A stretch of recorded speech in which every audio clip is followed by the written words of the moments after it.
Mardi 1er décembre 2020, mesdames, messieurs, bonjour, bienvenue dans cette édition du journal Le Sommaire.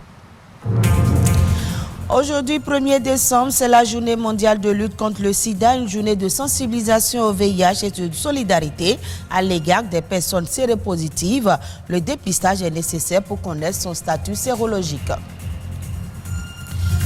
Influence des racines alimentaires à base d'asticots sur les performances reproductives des poulets locaux. Ce thème a fait objet d'une thèse à l'université d'Abomey-Calavi. L'objectif est de booster la production avicole grâce à une méthode innovante.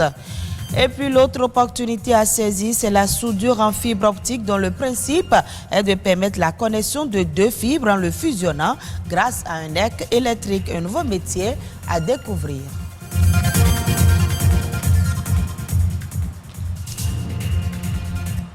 On célèbre aujourd'hui la journée mondiale de lutte contre le sida. Le thème retenu cette année est solidarité mondiale et responsabilité partagée. Selon l'ONU-SIDA, on dénombre plus de 32 millions de morts depuis le début de cette pandémie, ce qui en fait l'une des plus destructrices de l'humanité. Pour intensifier donc la lutte contre le sida et optimiser les efforts, l'Organisation mondiale de la santé recommande une approche communautaire basée sur la prévention, le dépistage et le traitement. C'est un sujet de Alphonse Kpadé et Évrard Anani. 30 ans de lutte contre le VIH-Sida. Malgré de grandes avancées scientifiques, les populations les plus précaires se retrouvent en première ligne face au VIH. Au Bénin, en fin 2018, 113 000 personnes vivent encore avec le VIH. Pour lutter efficacement contre cette maladie qui a la peau dure, le dépistage précoce serait la meilleure solution. Se dépister au VIH, c'est connaître sa santé, mais c'est parce que le mythe qui est mis derrière le VIH, c'est ça qui fait qu'on n'arrive pas à aller se dépister. Qu'en diront-on? Qu'est-ce que l'environnement va dire si je suis positif? Voilà. Or, la science a aujourd'hui évolué. Les jeunes, c'est pas facile de se dépister, surtout c'est quand ils tombent malades, quand sur le lit de malade, quand on découvre qu'ils sont positifs, ou bien c'est les parents qui sont dépistés positifs et on cherche à aller dans la famille pour voir est-ce que son enfant est dépisté, et ainsi de suite. Je lance un appel à ceux-là aujourd'hui qui ne connaissent pas encore leur statut, qui ne savent pas encore s'ils sont infectés ou non par le VIH, de bien vouloir faire leur test. Les organisations communautaires se lancent dans la lutte en accompagnant toutes les initiatives du gouvernement. Elles apportent des services importants et contribuent à la riposte de cette maladie. Mais peut-on guérir du VIH-Sida? Comment se fait la prise en charge au Bénin?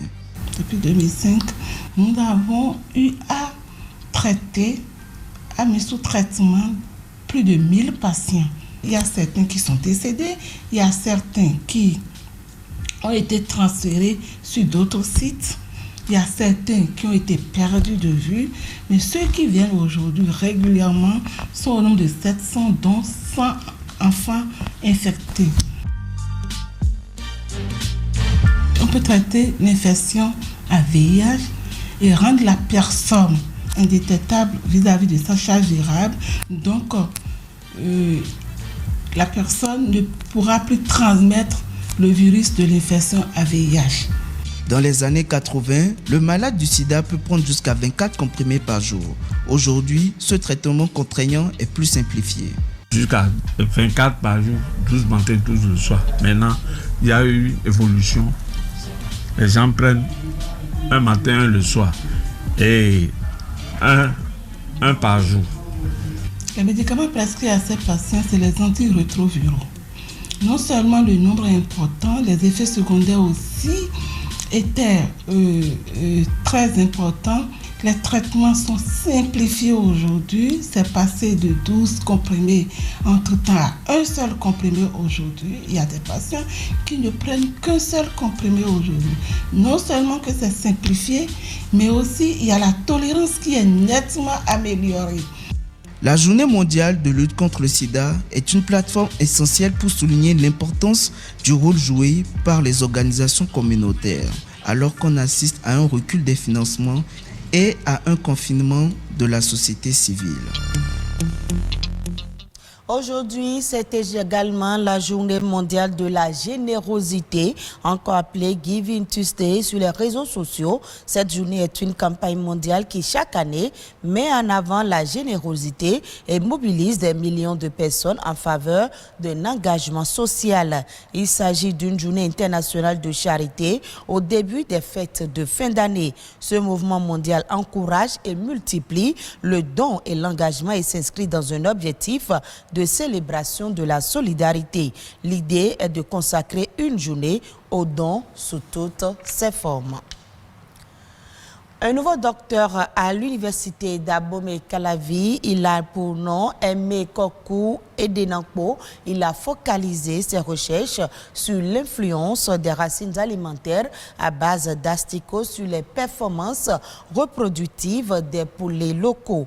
Des recherches censées aider à booster la production avicole grâce à une méthode innovante et surtout à moindre coût. Émile Azopota et Ramato Lawani pour plus de détails.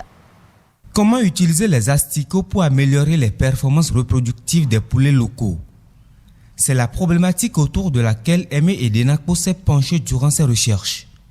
Avec 235 poulets, dont 199 femelles et 36 coquelets locaux, âgés de 26 à 36 semaines, il est arrivé à la conclusion que les racines alimentaires à base d'asticots peuvent contribuer à la reproduction des poulets locaux. Nous nous sommes rendus compte qu'avec l'utilisation des asticots, on peut obtenir des poules locales pondeuses, puisque nous avons pu obtenir 201 œufs par poule par an pour les poules pondeuses. Alors que naturellement, c'est un nombre de 40 à 50 œufs qu'on a souvent au niveau des poules pondeuses, des poules locales. Nanti désormais du grade de docteur en spécialité management des ressources animales avec mention très honorable, suivi des félicitations du jury. Le travail de l'impétrant vient booster la croissance économique dans le secteur avicole. L'étape prochaine, c'est de pouvoir transformer ces résultats de recherche en des fiches techniques accessibles aux producteurs qui peuvent l'utiliser pour améliorer leur production. C'est l'étape qui reste. C'est vrai qu'il a fait quelques fiches techniques, mais il reste à aller un peu plus loin pour rendre l'information accessible aux producteurs. Donc, nous sommes globalement satisfaits. C'est d'ailleurs pourquoi il a obtenu la mention très honorable et les félicitations du jury, la mention la plus élevée au niveau de l'université d'Abomey-Calavi. Le Bénin accorde beaucoup d'intérêt à la relance du secteur agricole aujourd'hui. Et dans cette relance, il y a un volet qui est accordé à l'agriculture. Mais les gens sont beaucoup plus penchés sur l'agriculture moderne. Donc nous faisons un clin d'œil pour qu'ils soient un peu plus regardants aussi, les autorités soient un peu plus regardants sur l'agriculture traditionnelle et dans laquelle nous pouvons beaucoup gagner. Avec ces résultats, il apparaît que l'utilisation des asticots pour la reproduction des poulets locaux est gage de développement à la base. Le fruit de ces recherches est fortement recommandé aux producteurs afin de rentabiliser leur investissement. Avec la télévision numérique terrestre, la soudure en fibre optique reste une opportunité à saisir. La soudure en fibre optique s'est aujourd'hui imposée aux autres formes de soudure et présente un marché d'emploi encore vierge. Abdel Akochaye, technicien en fibre optique, nous en donne quelques précisions.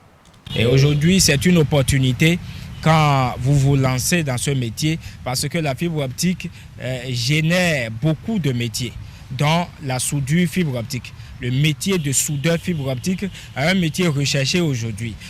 Si vous allez en France, par exemple, tous les jours, moi, dans ma boîte, si je vous montre les mails qui viennent, il n'y a que des offres fibre optique, de soudeur fibre optique.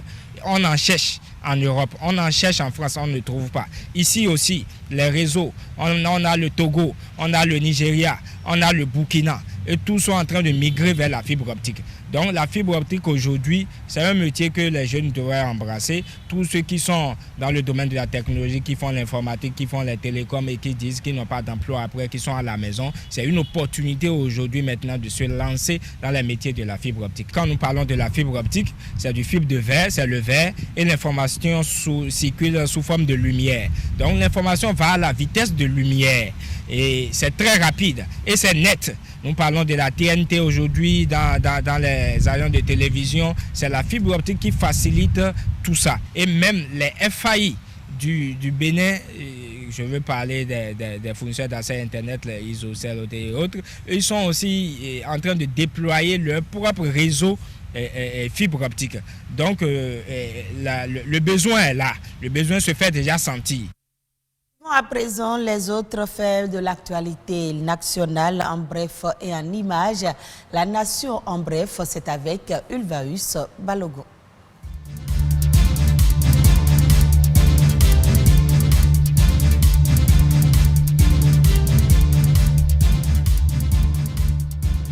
La Banque ouest-africaine de développement BOAD vient d'octroyer un prêt de 10 milliards de francs CFA au gouvernement béninois en vue du financement de la première phase du projet de sédentarisation des troupeaux de ruminants visant à l'amélioration des productions animales et à la gestion rationnelle des exploitations. Le projet de sédentarisation des troupeaux de ruminants vise non seulement à accroître la productivité du bétail, mais aussi à réduire les conflits liés à la transhumance.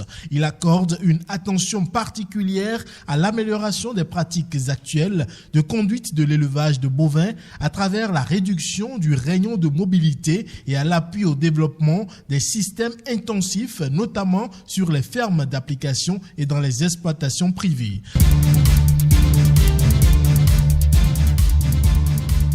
Le Bénin vient de décrocher un financement concessionnel de 31 milliards de francs CFA de la Banque arabe pour le développement économique en Afrique, BADEA, dans le cadre du projet de construction de 20 000 logements sociaux à Ouedo. Cette cagnotte, qui vient rehausser la part de financement des fonds et banques arabes, s'établit désormais à 73 milliards de francs CFA. Il s'agit à travers ce projet de fournir plus de 5 400 habitats avec viabilisation et de promouvoir de nouveaux modes d'accès au logement, notamment à travers la subvention accordée aux acquéreurs par l'État.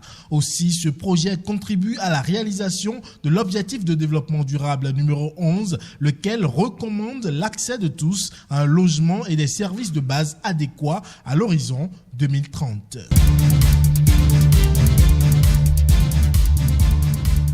Enfin, il se tient du 30 novembre au 11 décembre 2020 la quinzaine nationale de l'emploi. Un rendez-vous pour les jeunes demandeurs d'emploi qui vise à renforcer la solidarité nationale de l'emploi initiée par le gouvernement depuis 2012. Durant 2 semaines, une série de travaux, notamment le salon de l'emploi et des compétences, la rencontre de plusieurs entreprises et les journées universitaires et communales de l'emploi seront organisées pour présenter les opportunités d'emploi aux demandeurs. Le thème retenu pour cette édition est « Emploi local ». Quel enjeu pour la jeunesse dans les communes?